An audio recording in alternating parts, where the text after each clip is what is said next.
DIY Dad here. Today I'm going to show you how to do a headlight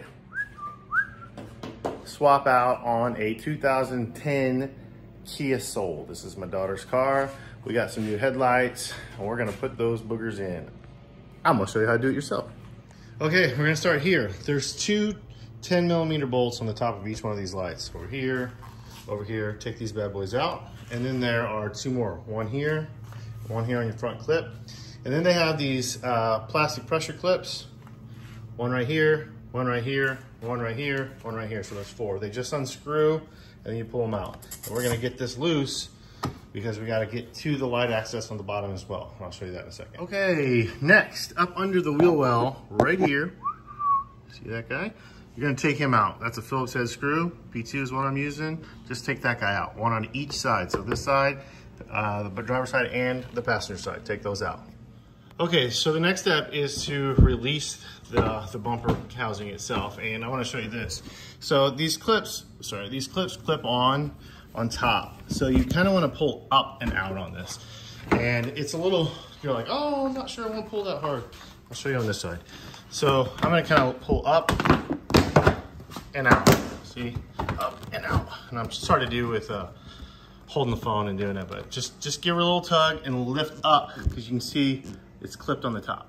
So this is the aftermath of what you're looking for. So when you get those unclipped, and see they clip along the edges here, this will come loose and you have complete access to take the headlight out.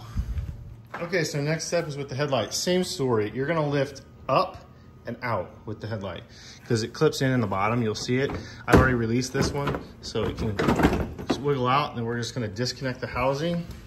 Again, hard to hold the phone and do it, but I'm gonna disconnect this guy right here.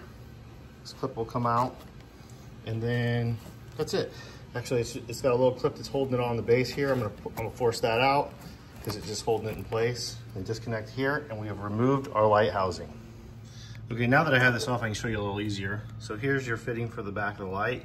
You're just gonna squeeze right here and just remove like this. And that's what the back of it looks like. And the light has been removed. And you can see, so here's the old light, this is a comparison compared to the new one. A lot of you will get these, these lights just haze over time, and so they get kind of dim. She's a new driver, so of course Dad wanted her to have some fresh lights, so that's what we're doing here today. Just a little comparison of new versus old. That will help immensely out there and about.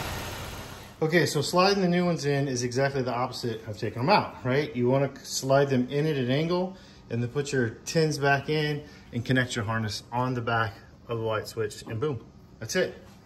They're back in. Now we're just going to reverse the process. We're going to pull everything back up, put our bolts back in, and tidy everything back together.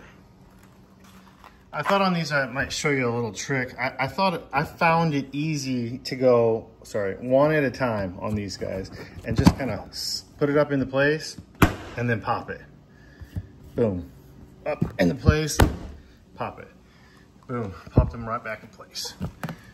Gonna put our bolts in, put pressure squats back in, and look, there we go, new headlights.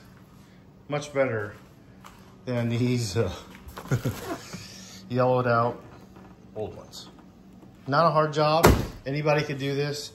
Make sure that you just follow your steps to go back, meaning I still have to put the screw back up under here and on the other side, but everything else is basically put back together. Not a hard job. You can definitely do it yourself.